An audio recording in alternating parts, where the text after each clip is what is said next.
On va parler donc de décision. Amen. Et on va se lever, si vous voulez bien. On va lire dans Samuel, dans le livre de Samuel. Amen. Le titre du message est celui-ci. Donc, décide-toi aujourd'hui. Décide-toi aujourd'hui. Nous lisons dans 1 Samuel chapitre 7. 1 Samuel chapitre 7, à partir du verset 2. Nous lirons jusqu'au verset 4. Il s'était passé bien du temps depuis le jour où l'arche avait été déposée à Kirjat-Jéarim. 20 années s'étaient écoulées. Alors toute la maison d'Israël poussa des gémissements vers l'Éternel. Samuel dit à toute la maison d'Israël, « Si c'est de tout votre cœur que vous revenez à l'Éternel, ôtez du milieu de vous les dieux étrangers et les Astartés. Dirigez votre cœur vers l'Éternel et servez-le lui seul, et il vous délivrera de la main des Philistins. » Et les enfants d'Israël ôtèrent du milieu d'eux les Baals et les Astartés, et ils servirent l'Éternel seul. Amen. Père, nous te bénissons et te glorifions. Combien nos cœurs sont réjouis de savoir que si de tout notre cœur nous désirons ta présence, venir à toi ou revenir à toi, alors, Seigneur, tu es prêt. Comme le père du fils prodigue avait les bras ouverts vers son fils qui revenait en haillons avec l'odeur et la puanteur de ce monde pervers et corrompu. Seigneur, nous savons qu'encore aujourd'hui, tes bras sont ouverts vers quiconque viendra humblement en ta présence pour vouloir te servir. Après avoir ôté, enlevé de sa vie ces idoles auxquelles il était attaché auparavant. Nous te bénissons, Père, dans le nom puissant de Christ Jésus. Amen. Et tout le peuple dit Amen. Gloire à Dieu. Vous pouvez vous asseoir, frères et sœurs. Alléluia. Décide-toi aujourd'hui. J'aimerais vous dire que chaque homme, chaque jeune fille, eh bien, doit se convertir au Dieu vivant. C'est un devoir. Sinon, le problème, c'est la seule éventualité, puisqu'il n'y a que 2 lieux dans l'au-delà. Il n'y en a pas 3 ou 4. Il n'y a pas des limbes ou du purgatoire. Il n'y a que le ciel et l'enfer. Et c'est nous, sur terre, qui choisissons le lieu de notre résidence éternelle. Chaque homme doit se convertir, je dis bien le mot et j'insiste, conversion, qui vient du latin circum, vétérer. Le verbe, c'est vétérer, qui veut dire se tourner vers. Se tourner vers. La conversion, c'est de se détourner de pour se tourner vers autre chose ou quelqu'un d'autre. La conversion. Lorsque Paul a écrit sa première missive aux chrétiens de la ville de Thessalonique, la première lettre, ils avaient accepté le Seigneur. Paul les avait nourris, avait prêché l'Évangile, ensuite était allé ailleurs. Et d'ailleurs, il leur avait écrit une lettre et il va leur dire spécifiquement, on raconte à notre sujet quel accès, quelle ouverture nous avons eu auprès de vous et comment vous vous êtes convertis à Dieu en abandonnant les idoles. On ne peut pas se convertir à Dieu sans rien abandonner. C'est impossible. Comment vous êtes convertis à Dieu en abandonnant les idoles? 1, 2, pour servir, dit-il, le Dieu vivant et vrai. Et 3, pour attendre. Attendre quoi? Attendre des cieux son Fils, qu'il a ressuscité d'entre les morts, Jésus, qui nous délivre de la colère à venir. l'Église ne passera pas jamais par la grande tribulation décrite dans l'Apocalypse à partir du chapitre 6 jusqu'au chapitre 18. L'Église ne passera pas et on ne la voit pas au travers de toute cette parenthèse appelée dans la Bible la grande tribulation. La Bible dit très bien que nous, étant convertis, nous avons abandonné des idoles que nous avions auparavant. Nous servons maintenant le Dieu vivant et vrai. Et 3, nous attendons des cieux son Fils, qui va nous délivrer de la colère à venir qui s'en vient sur le monde. Dans la Bible, le mot convertir, eh bien, ça veut dire que chaque homme doit reconnaître, tôt ou tard, mais avant qu'il ne meure, doit reconnaître ses péchés, doit s'humilier, doit les confesser, les avouer et s'en repentir. Quand Jésus parle de la fin des temps, il dit que la repentance et le pardon des péchés seront prêchés en son nom à toutes les nations. Amen.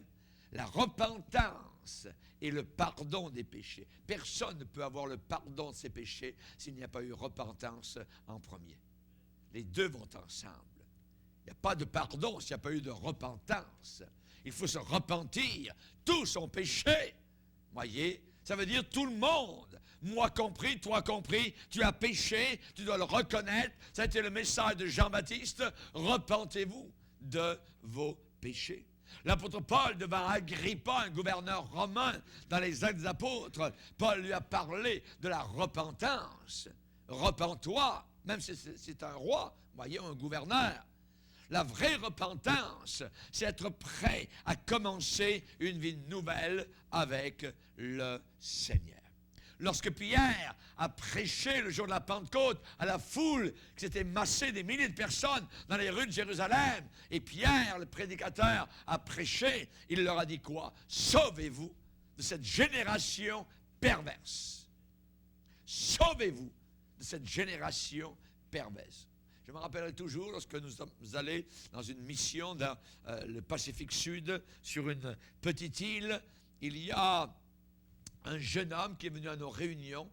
C'était assez étonnant, c'était quelqu'un qui ne s'était jamais coupé les cheveux depuis 18 ans. Il avait les tresses, vous voyez, donc vous connaissez ceux qui font de la musique rave ou tout ça, vous voyez, hein, c'est ça. Et c'était vraiment ce qu'on pourrait appeler un pouilleux, vous voyez. Vous n'auriez pas aimé vous approcher trop de lui, de peur que l'époux vous saute. Alors il y a sur lui, il s'appelait Gérard. Mais Gérard est venu écouter plusieurs fois, on l'a vu arriver. Je me demandais, bon, il écoute. Hein, et un jour, il a demandé à être baptisé dans l'eau. Vous savez ce qu'il a dit le jour de son baptême dans l'eau? Nous étions là. C'était une autre mission. Nous sommes revenus dans le même endroit. Il y avait un baptême et Gérard s'est fait baptiser dans l'eau. Il a dit, je regrette tout ce que j'ai fait devant la foule qui était là. Il a dit, c'est moi qui ai introduit la drogue, le premier, dans notre île. J'ai fait beaucoup de mal. Et cette drogue a amené beaucoup de problèmes et de difficultés dans beaucoup de familles et parmi beaucoup de jeunes gens et de jeunes filles. Combien je regrette. Il dit, lorsque le pasteur Bourgier a prêché à une certaine mission, j'ai été convaincu et je suis reparti dans l'obscurité de ma petite maison, dans mon île. Et je ne pouvais pas dormir. Et à 2 heures du matin, le Seigneur m'a posé une question précise. Qu'attends-tu? Qu'attends-tu? Qu'est-ce que tu attends? Il dit, là, à 2 heures du matin, j'ai écrasé devant Dieu et j'ai demandé pardon au Seigneur de tous mes péchés. Il avait la tête rasée. Il était complètement différent. Les tresses de 18 ans avaient brûlé quelque part ou jeté je ne sais pas où, voyez. il était totalement changé, transformé, un homme lavé dans le sang de Jésus-Christ. Amen. Que Dieu soit béni. Pierre l'a dit dans la Pentecôte, sauvez-vous de cette génération perverse. Perverse. Pour se convertir, il faut venir à la croix. Il y a un seul endroit. Il n'y en a pas deux. On ne se convertit pas, je dirais, à la Mecque ou à Lourdes, ou à Bénarès, ou dans le Gange, ou à je ne sais pas, ou à Sainte-Anne de ce que vous voulez, ou Saint-Paul de ceci, ou quoi que ce soit. Non, c'est à la croix du Calvaire. C'est à la croix de Jésus-Christ qu'il faut venir. Il faut se laisser purifier de tous nos péchés par le seul moyen qui est capable, je dirais, de décoller les scories, la pourriture, le cancer de notre vie, le sang d'un homme qui était Dieu. Seulement son sang à lui peut nous purifier. La Bible est claire, le sang de Jésus-Christ nous purifie de quelques péchés. Non, de tout péché. De tout péché. Alléluia. Celui qui s'est vraiment repenti n'accuse plus les autres. C'est terminé. Notre frère qui s'est levé ce soir, qui a dit « J'étais tant d'années dans la boisson », il n'a pas dit « Bien, c'est la faute de mes parents, c'est la faute de la société, c'est la faute de ceci. » Non, non. Il dit « J'étais un pécheur. C'est ma faute, c'est moi, j'ai fait de la prison. » Et priez Dieu. Celui qui s'est vraiment repenti n'accuse pas les autres. Celui qui s'est vraiment repenti ne met pas la faute sur d'autres personnes. Il n'est pas comme Adam, qui pointé du doigt par l'Éternel, a dit, c'est pas ma faute, c'est la faute de ma femme. C'est pas moi. Dieu vient vers la femme dit, c'est pas ma faute, c'est la faute du diable. Voyez. Pauvre diable, que de choses lui ont été mises sur son dos. C'est pas le diable, c'est moi quand je pêche, que je sais ce que je fais, les deux yeux ouverts. Voyez, on sait ce qu'on fait. Quand on se vautre quelque part dans le péché, on le sait où on est, qu'est-ce qu'on est en train de faire, qu'est-ce qu'on est en train d'accomplir et qui déplaît totalement au Seigneur. Quand le prophète Samuel est venu confronter spécialement un roi qui se disait de Dieu, le roi Saül a dit, oui, j'ai bien obéi au Seigneur, oui, j'ai fait pas de mal, je suis un bon chrétien. Samuel a dit, hey, arrête. Arrête, stop là. T'as agi en insensé, t'es un fou. Et en fou, il est mort. Parce qu'il n'a jamais voulu se repentir. La nuit avant sa mort, il est allé consulter une femme qui était pluguée avec Satan, connectée avec le diable. Quelqu'un qui avait été choisi par Dieu, quelqu'un sur qui le Saint-Esprit pouvait agir, quelqu'un qui pouvait louer Dieu avec d'autres personnes à certaines occasions, mais qui ne voulait pas se repentir. Il est mort comme cela. Dieu ne lui parlait plus. Dieu avait arrêté de lui parler. Un jour, je vous parlerai de cet état où on arrive à cette frontière, et si quelqu'un la passe, ça s'appelle le péché contre le Saint-Esprit. Il n'y a plus rien. Dieu ne parle plus. C'est le désert éternel, c'est l'enfer qui commence. La Bible dit qu'il n'y a plus d'offrande pour le péché. Si quelqu'un marche sur le corps de Christ, si quelqu'un marche sur le sang de Christ par lequel il est sanctifié, il n'y a plus rien sinon l'attente du jour du jugement et d'un feu qui dévorera les rebelles. Hébreux chapitre 10. Car Dieu a dit, je jugerai mon peuple. À moi la vengeance, à moi la rétribution. Oui, le Dieu que je sers est un Dieu vengeur. Oui, la Bible déclare un Dieu d'amour pour ceux qui humblement veulent le suivre, mais un Dieu vengeur pour ceux qui jouent avec Dieu, se moquent littéralement du sang de Christ et de la croix. Repentez-vous. Repentez-vous. La personne qui est vraiment repentie ne met pas la faute sur les autres. Il va venir au pied de la croix, il va déposer son paquet de pourriture et de saleté. Il dépose son propre péché au pied de la croix et le chemin est libre, justement, pour arriver à la foi. Repentez-vous, a dit Pierre à la Pentecôte. Repentez-vous, que devons-nous faire? Il n'aura pas dit, eh bien, allez au temple, allez aux réunions, écoutez la Bible, lisez la Torah, ça va vous faire du bien. Non. Vous pouvez lire la Bible jusqu'à ce que vos yeux tombent en pourriture et descendre avec vos yeux jusqu'au fond de l'enfer. Il faut se repentir, la vraie repentance. Repentez-vous. L'apôtre Pierre n'a pas dit « Allez au confessionnal, dire vos péchés à un curé ». Il n'a pas dit « Allez à la messe, allez faire un pèlerinage là-bas quelque part ». Voyez, non. Repentez-vous. Repentez-vous. Voyez. Dans la Bible, on voit l'amour et la grâce de Jésus-Christ. On peut s'y fier certainement. Toute l'Écriture est inspirée de Dieu et utile pour enseigner, corriger, convaincre. Toute l'Écriture est là pour nous aider. On peut s'y fier, mais je ne peux pas me servir de la Bible pour un paravent pour cacher mon péché. Je ne peux pas. C'est impossible. Dieu va me découvrir. Comme Akan a été découvert dans sa tente. Josué ne savait pas où était le problème. Dieu l'a dit, c'est dans cette tribu. Ah oui?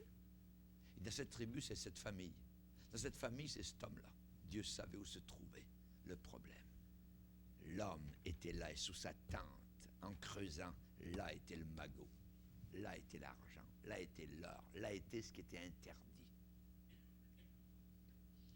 La foi est une ferme assurance des choses qu'on espère. La foi est la démonstration, voyez, de celles qu'on ne voit pas.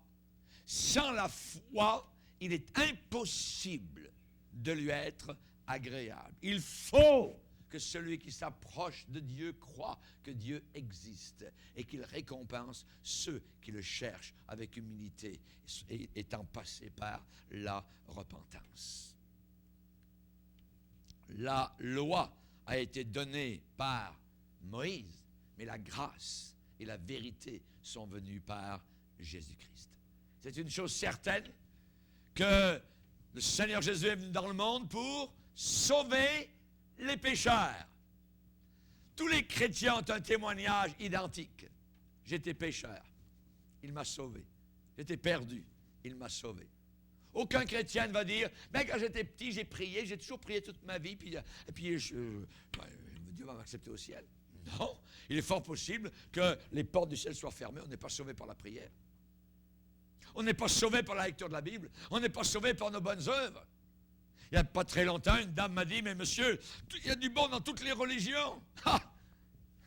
Non. J'ai dit, non, vous ne connaissez pas.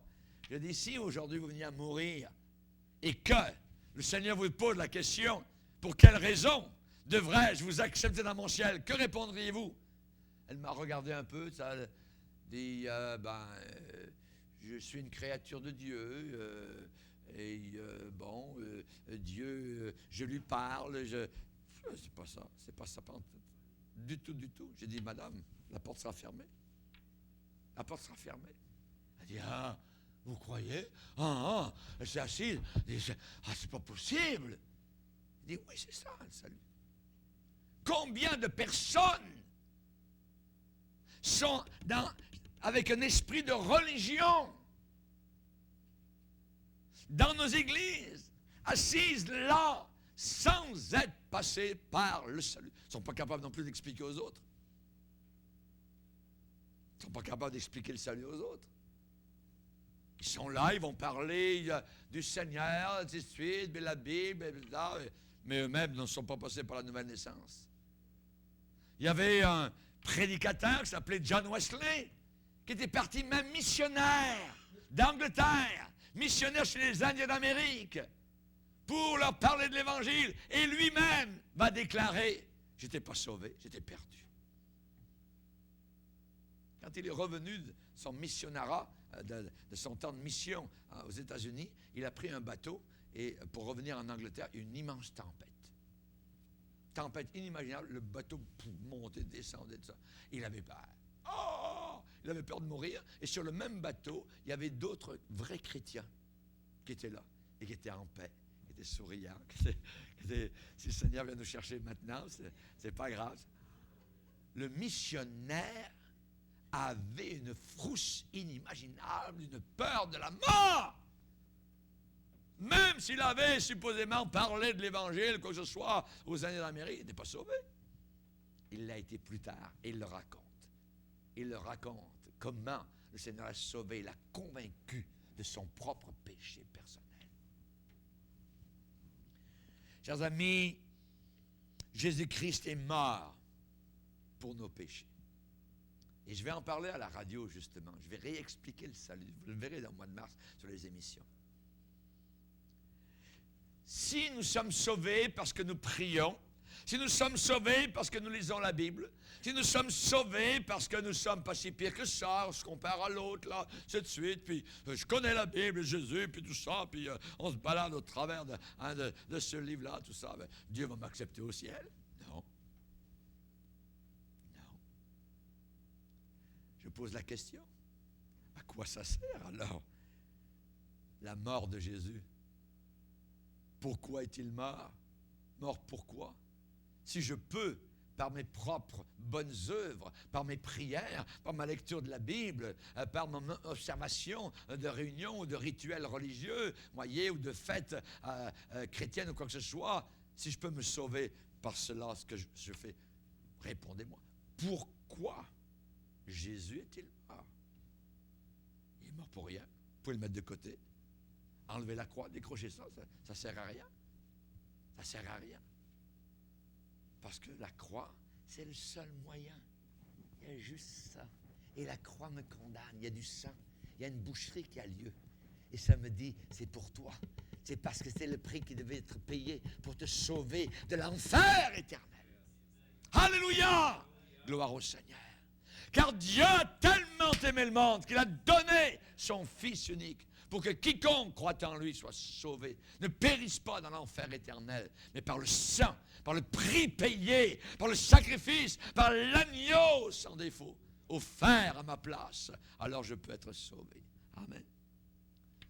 N'importe qui peut arriver dans un lieu religieux, lever les mains en l'air, chanter des cantiques, je t'aime Seigneur, peut-être n'importe qui, un païen. On a vu des païens entrer pour la première fois, c'est merveilleux. Il y a un an, on a vu une païenne dans un endroit. Elle est venue à 2 réunions. Alors, hier, c'est moi qui est en train de prêcher à Montréal.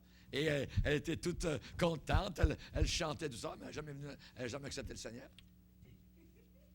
Elle n'a jamais accepté le Seigneur. Voyez? Ce n'est pas une histoire de chanter des cantiques. Ce n'est pas une histoire même d'entendre la lecture de la parole de Dieu. Il faut se repentir. Il faut se repentir de nos péchés. Alléluia. Décide-toi aujourd'hui. Décide-toi aujourd'hui. Jésus est ressuscité d'entre les morts pour nous donner une vie nouvelle. Jésus-Christ seul donne la vraie paix intérieure. Il est le prince de la paix. La Bible dit qu'il n'y a pas de paix pour les méchants. Le méchant, c'est celui qui mène sa vie comme il veut. Il est religieux, mais les fruits qu'il porte sont des fruits de péché. C'est des fruits de rébellion. Vous reconnaîtrez un arbre à ses fruits. C'est tout. Un pécheur ne peut pas porter des fruits d'un chrétien. C'est impossible. La Bible dit que Jésus n'avait ni beauté ni éclat pour attirer nos regards. Son aspect n'avait rien pour nous plaire. Il était méprisé, voyez, ridiculisé. Mais quand on est sauvé, quand on s'identifie à cet homme méprisé, eh bien le Saint-Esprit rend témoignage à notre esprit que nous sommes enfants de Dieu. Alléluia! La dame qui m'a dit, mais si Dieu me demandait d'entrer dans sa présence ce soir, pour quelle raison dois-je t'accepter? Ben, je suis une de tes créatures, puis je t'aime bien, Seigneur. Non, c'est pas ça. C'est pas ça. Nous sommes des pécheurs. Et il y a un sauveur qui est venu pour nous sauver. C'est le seul moyen. C'est la seule porte d'entrée. Jésus dit, je suis la porte. Je suis la porte. Gloire au Seigneur. Celui qui n'a pas l'assurance de son salut n'est pas encore sauvé. Celui qui n'a pas l'assurance de son salut n'est pas encore sauvé. Sur la terre, il n'y a que des sauvés et des perdus, c'est tout. Et tant qu'on n'est pas sauvé, on est perdu. Même si on entend l'Évangile, même si on connaît, même si on sait ce qu'on doit faire, si je n'ai pas fait le pas. Du temps de Noé, les gens pouvaient venir vers Noé, l'entendre prêcher. Hey, mon rigolo, tu repasseras, tout ça. Voyez, ils pouvaient même monter sur, je dirais, la petite planche qu'il y avait pour entrer par la petite porte. Et dire à Noé à l'intérieur, hey Noé, là-bas, à l'intérieur, ça, mon œil, qu'est-ce que ça va faire là-bas? Ça, jamais il va arriver. Voyez? Ils étaient presque sauvés, ils étaient presque entrés, voyez, mais ils n'avaient pas passé la porte. Ils n'étaient pas à l'intérieur, ils étaient à l'extérieur. Et être à l'extérieur, c'est être perdu. Ils ont tous été perdus, physiquement et spirituellement. La Bible dit, si tu confesses le Seigneur Jésus, et si tu crois, pas dans ta tête, dans ton cœur, que Dieu l'a relevé d'entre les morts, alors tu seras sauvé. Alléluia. Sauvé. Merci Seigneur. Le grand théologien Nicodème, connu dans toute la région de Jérusalem, Jésus lui a dit, je te le dis, si un homme ne naît pas de nouveau, il ne peut pas voir le royaume de Dieu. Il ne peut pas, il n'a aucune puissance s'il n'est pas né de nouveau. L'apôtre Paul était religieux, certainement. Il lisait la Bible tous les jours, il l'enseignait, il la connaissait, il connaissait tout cela. Mais quand Jésus l'a confronté, le Seigneur lui a dit, il serait bien dur de regimber contre les aiguillons. Une expression pour dire, tu te rebelles contre moi, tu résistes, tu dis des prières, tu fais toutes sortes d'aumônes, d'enseignements religieux, mais tu n'es pas sauvé, tu te rebelles contre moi. Luther était un théologien catholique. Il se flagellait presque dans sa cellule de moine. Il priait, il lisait la Bible, il enseignait, c'était un grand théologien catholique. Mais il criait comme Paul, qui me délivrera de ce corps de mort? Et il l'a été délivré.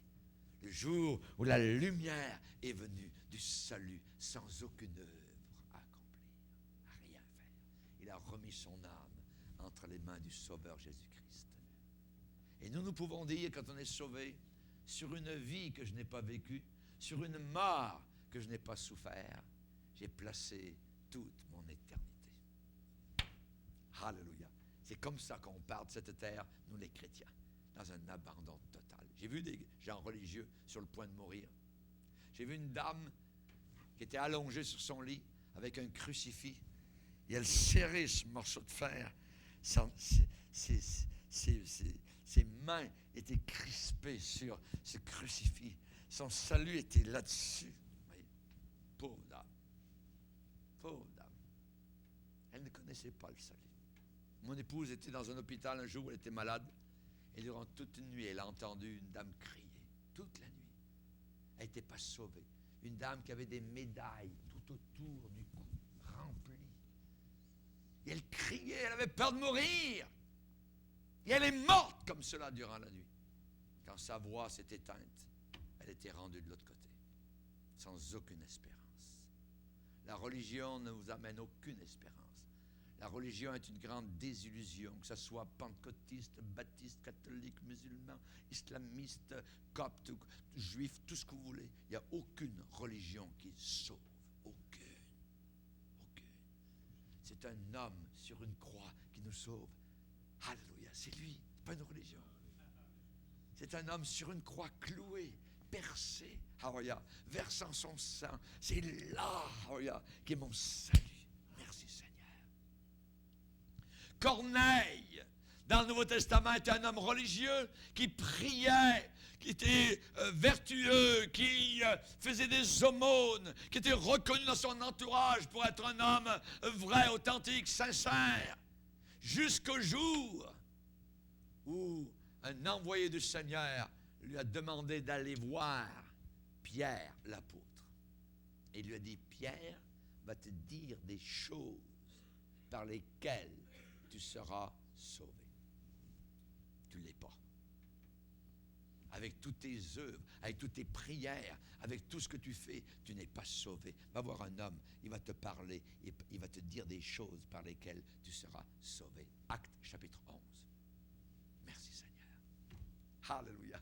Notre bonté ne nous sauve pas, nos bonnes œuvres ne nous sauvent pas, notre religion ne nous sauve pas, nos prières ne nous sauvent pas. Il n'y a rien qui nous sauve. Il y a juste un homme cloué sur une croix au milieu de son sang qui nous sauve.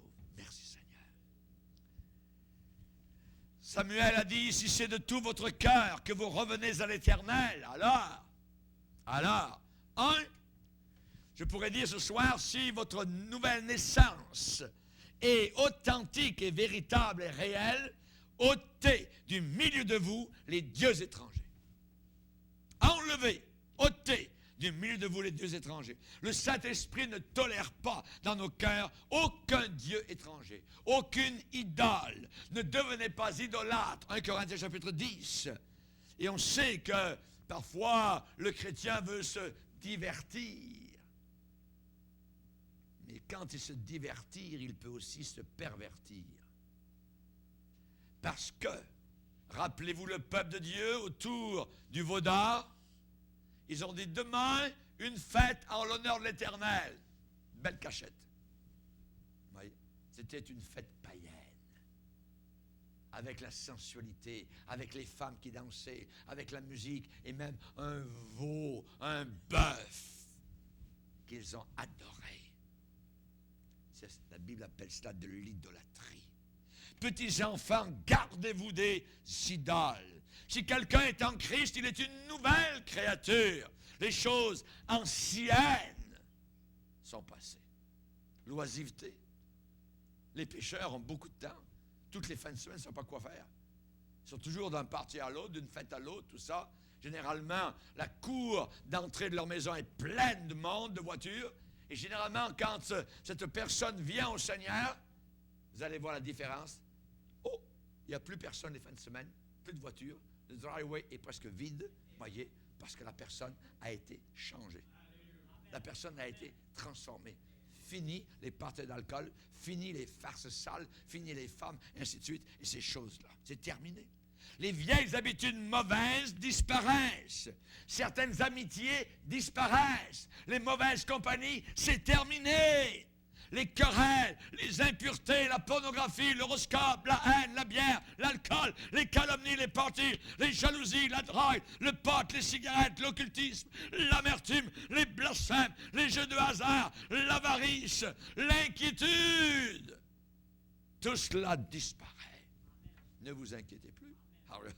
Vous êtes entre les mains de Dieu. Vous êtes bien placés. Que Dieu soit glorifié. Hallelujah.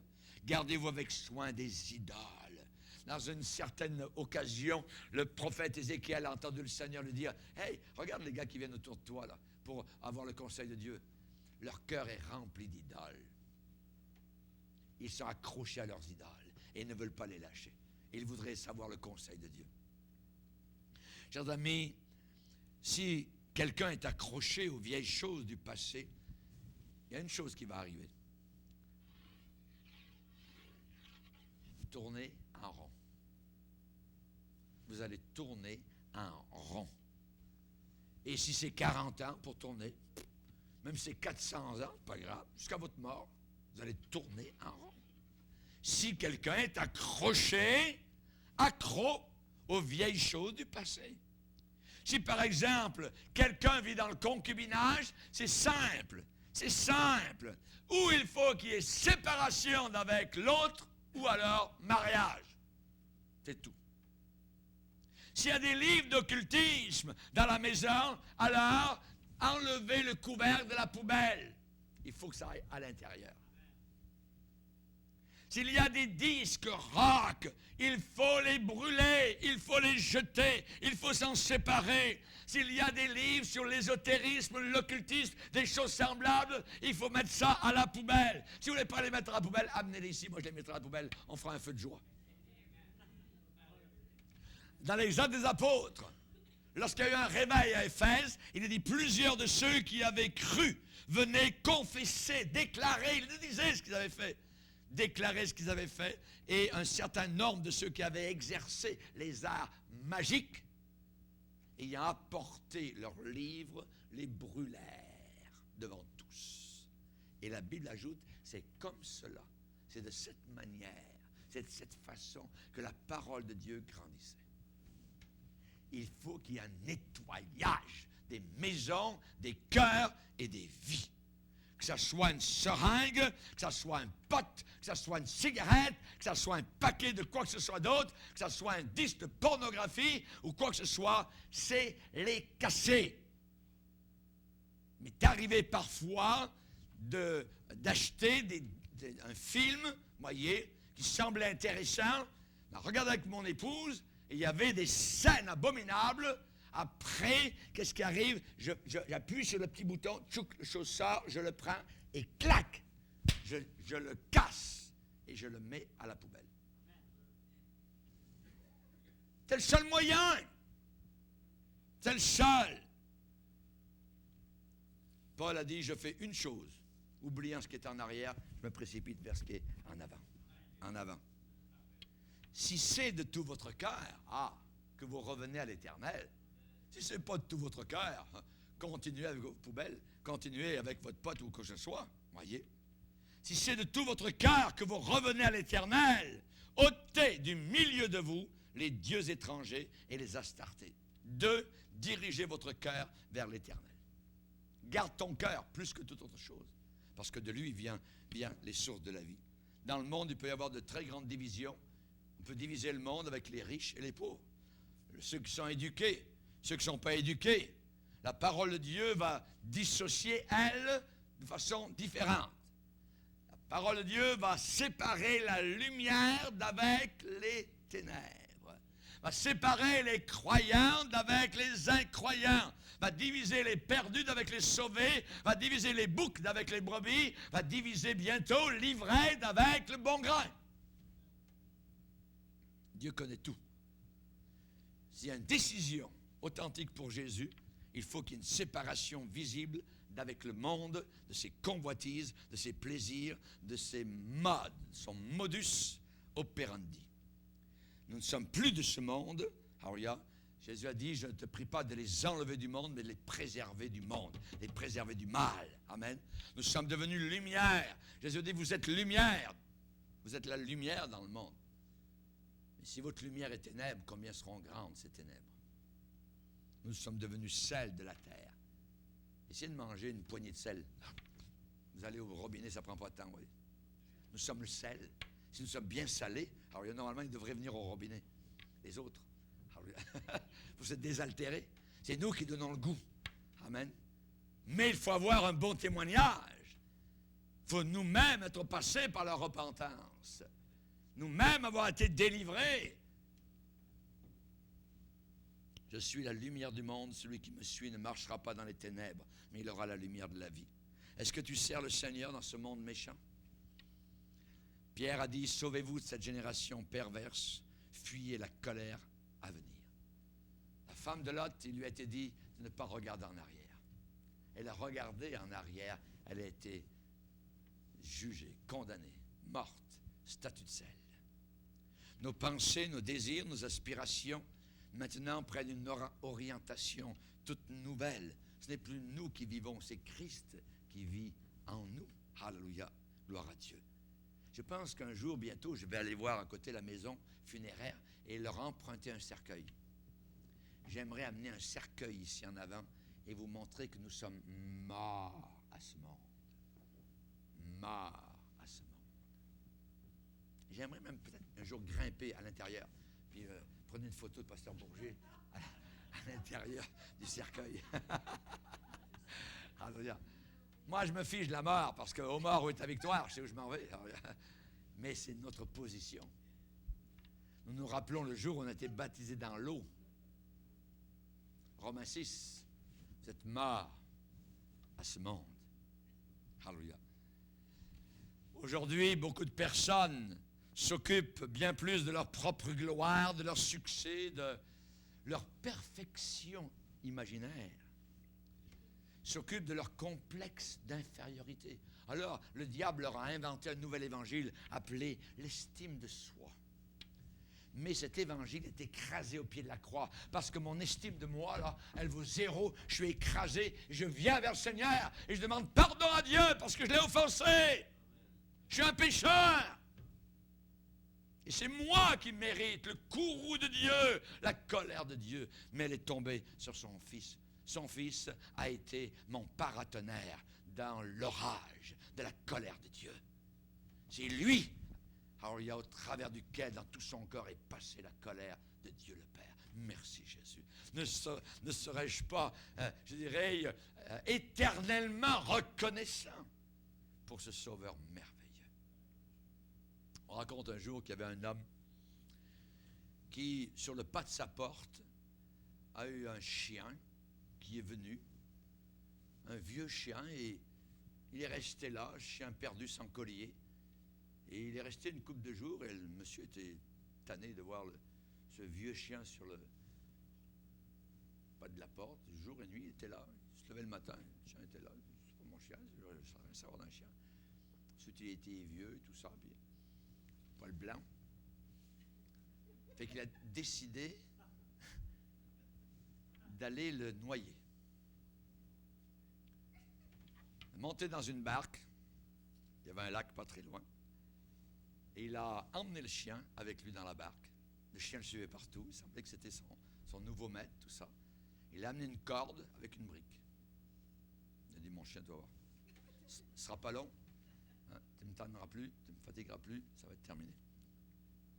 Puis voilà que finalement, arrivé au milieu du lac, il prend les rames, tout ça, il arrive en plein milieu du lac, là où c'était profond, et il attache autour du cou du chien la corde, et de l'autre côté, il attache une brique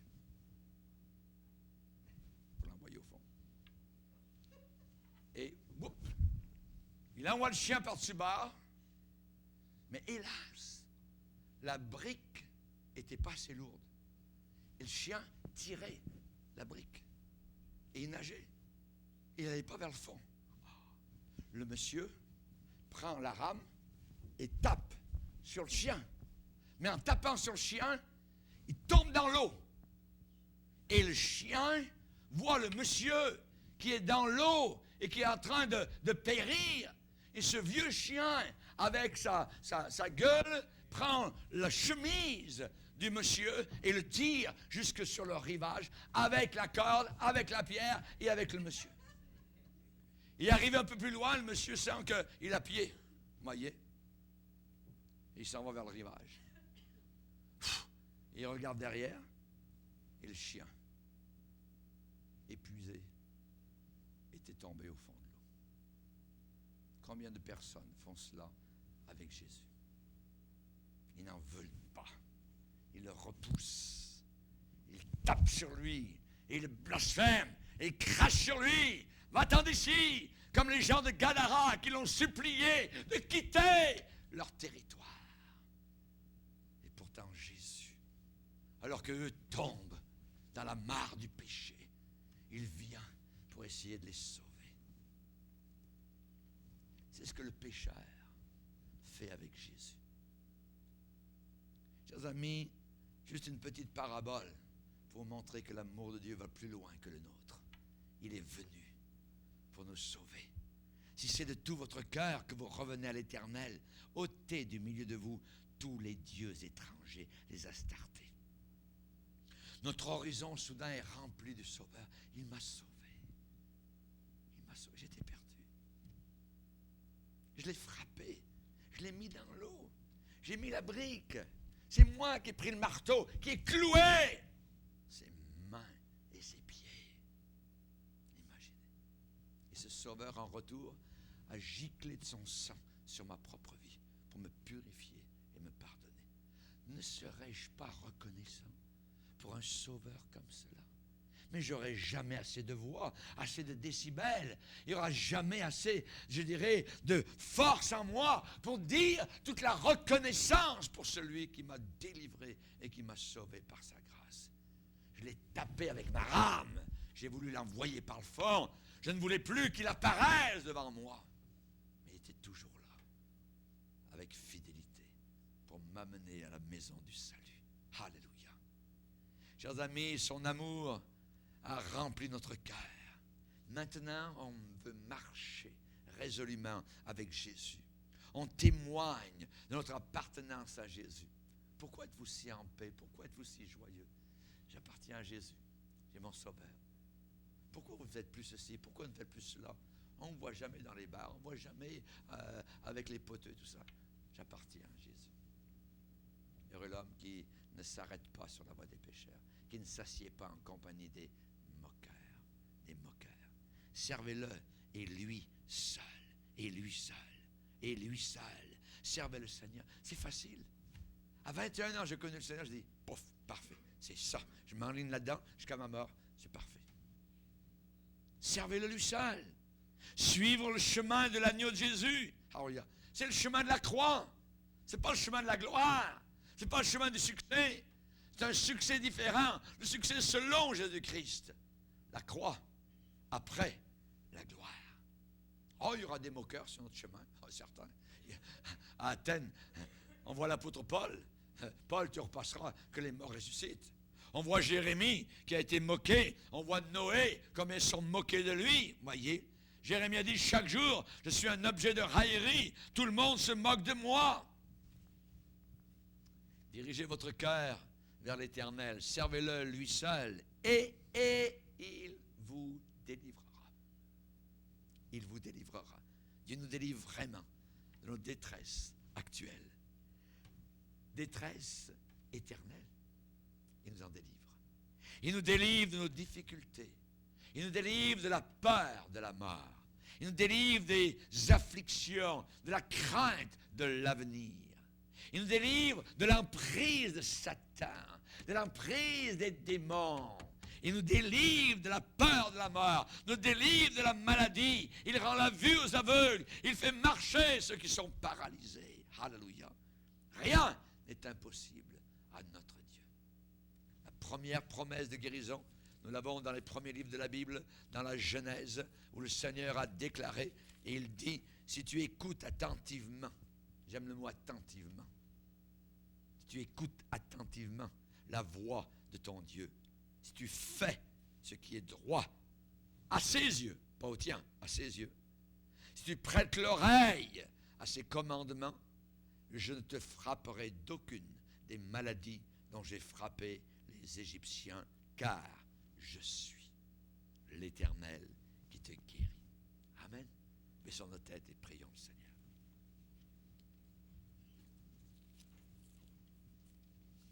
Père, nous voulons te bénir. Nous voulons te glorifier pour ta parole puissante. Te remercions pour le glaive de l'Esprit. Te bénissons car c'est toi qui nous as accordé la repentance. C'est toi qui donnes, Seigneur, cette pensée de venir humblement à tes pieds pour nous repentir de nos péchés. Oui, Seigneur, celui qui prospère, c'est celui qui avoue ses péchés et qui les délaisse. Merci, Seigneur. Dans le nom puissant de Jésus. Amen.